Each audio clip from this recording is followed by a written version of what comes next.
வாழ்க வையகம், வாழ்க வையகம், வாழ்க வளமுடன். குரு வாழ்க, குருவே துணை. அனைத்து அன்புள்ளங்களுக்கும் வாழ்க வளமுடன். இன்றைய சிந்தனைக்கு குருவின் மேன்மை என்ற தலைப்பிலே நாம் சிந்திக்கலாம்.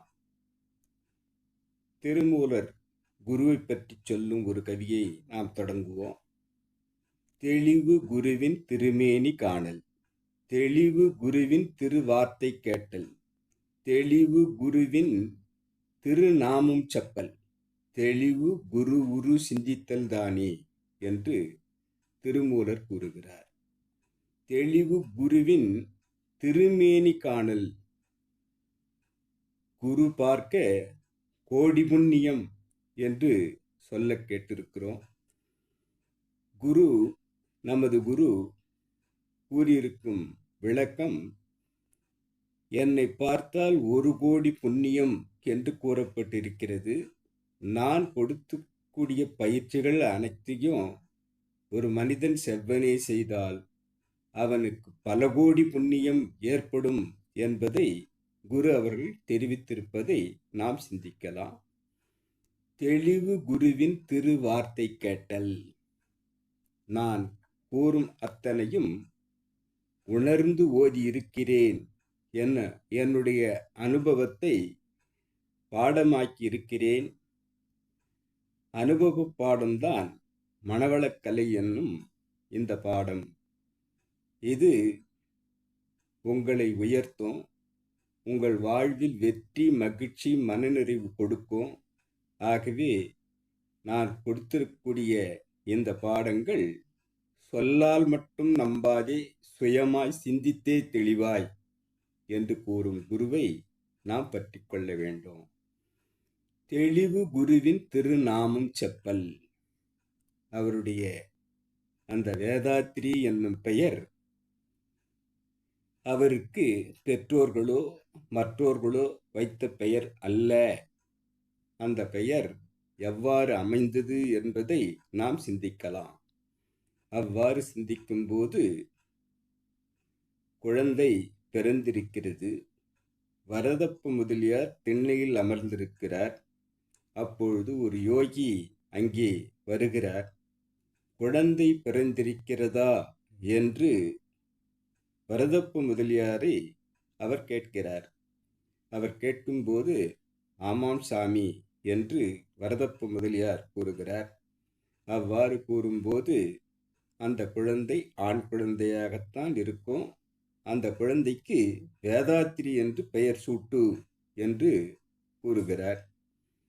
சாமி அமருங்கள், நான் சென்று மோர் எடுத்து வருகிறேன் என்று உள்ளே செல்கிறார் வரதப்ப முதலியார். மோர் எடுத்துக்கொண்டு வந்து பார்க்கும்போது அந்த திண்ணையில் அவர் இல்லை. அப்பொழுது சிந்திக்கிறார் வரதப்ப முதலியார், இறைநிலையேதான் நம் மகனுக்கு வேதாத்ரி என்று பெயர் சூட்டச் சொல்லி வந்து சொல்லிச் சென்றிருக்கிறது என்பதை உணர்கிறார் வரதப்ப முதலியார். அவ்வாறு இறைவனால் பெயர் சூட்டப்பட்டவர்தான் நமது குரு. தெளிவு குருவின் திரு உரு சிந்தித்தல் தானே. எளிமை, வறுமையில் வாடியவர், வசதியில் வாழும் போதும் அந்த வசதியை கை கொள்ளவில்லை. அவ்வாறு இருந்த அவரை சிந்திக்கும் போது அவர் உடையாக வைத்திருக்கக்கூடிய அந்த உடைகளை சிந்தித்தாலே அவருடைய எளிமை நமக்கு தெரியும். 3 செட்டு துணிதான் வைத்திருந்தார். பைஜாமா, ஜிப்பா, ஒரு துண்டு. இது 3 செட்டு தான் இருந்தது. ஒன்று காய்ந்து கொண்டிருக்கும், ஒன்று அயன் செய்து உடுத்திக் கொள்வதற்காக இருக்கும், ஒன்று உடுத்தியிருப்பார். இவ்வளவுதான் அவருடைய உடைகள் என்று பார்க்கும்போது எந்த அளவுக்கு வசதி வந்த போதும் எளிமையில் அவர் வாழ்ந்திருக்கிறார் என்று சிந்திக்கும் போது, வேதாத்ரி, வேதத்தை நான் படித்ததில்லை, ஆனால் வேதத்தின் உட்பொருட்களை நான் உரைக்கிறேன், எனக்கு இது எவ்வாறு தோன்றுகிறது என்று சொன்னால், அந்த பிரபஞ்சத்தை நான் படிக்கும்போது என்னுள் இந்த விளக்கங்கள் வருகிறது. இறைநிலைதான் என்னை கருவியாக்கி உங்களுக்கு இந்த பாடம் புகட்டி கொண்டிருக்கிறது என்று கூறும் குருவை நாம் சிந்திக்கும்போது நமக்கு ஏதோ ஒரு பூர்வ புண்ணியத்தால் இந்த குரு நமக்கு அமைந்திருக்கிறார் என்று தோன்றும். குரு அருள் இன்றி இறையருள் அமையாது என்பதை தாய்மானவர் சாமிகள் கூறியிருப்பதை இந்த நிலையிலே நாம் சிந்திக்கலாம்.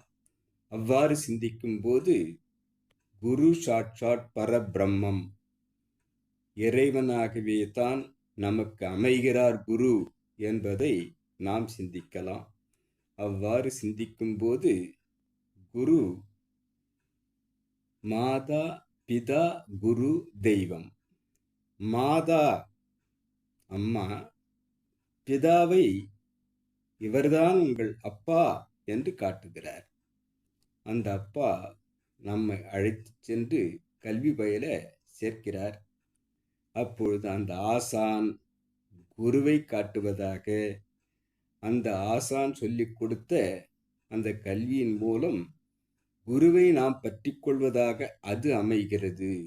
ஆக குரு நமக்கு அமைவதற்கு அப்பாதான் காரணமாகிறார் என்பதை நாம் தீர்மானிக்கலாம். அவ்வாறு வந்த குரு நமக்கு இறைவனை நீ பார்க்க முடியாது, ஆனால் உணர முடியும் என்று சொல்லி நம்மை உணர வைப்பவர் குரு. ஆக குருவின்றி அமையாது இறைநிலை என்பதை நாம் உணரலாம். ஆகவே இறைநிலையை உணரத்தான் முடியும், பார்க்க முடியாது. ஆனால் அதை உணர்த்தும் குருவை நாம் பார்க்கிறோம். ஆக நமக்கு கண் கண்ட கடவுளாக அமைபவர் குருதான் என்பதை நாம் சிந்திக்கலாம். ஆக குரு நம்மை வழிநடத்தும். அந்த குரு எவ்வாறு என்று சிந்திக்கும் போது, கு என்றால் குற்றம், ரு என்றால் குற்றங்களை களைபவர் என்று நாம் சிந்திக்கலாம். நமக்குள் இருக்கக்கூடிய தீவினைகளை நீ எவ்வாறு அதை நீக்கிக் கொள்ள முடியும் என்று அந்த வழிகாட்டுதலை நமக்கு சொல்லி நம்மை தூய்மை செய்து அந்த இறை தூய்மையில் நம்மை ஆழ்த்தும் குருவை நாம் பற்றி கொள்வோம். குரு காட்டும் பாதையில் செல்வோம். நம் குடும்பமும் நாமும் வாழ்விலே வெற்றி, மகிழ்ச்சி, மனநிறைவு கொள்வோம் என்று சொல்லி இச்சிந்தனை இந்த அளவிலே நிறைவு செய்கிறேன்.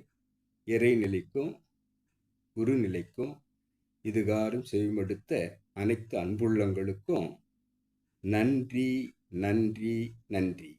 வாழ்க வளமுடன் என வாழ்க்கை நிறைவு செய்கிறேன். வாழ்க வளமுடன்.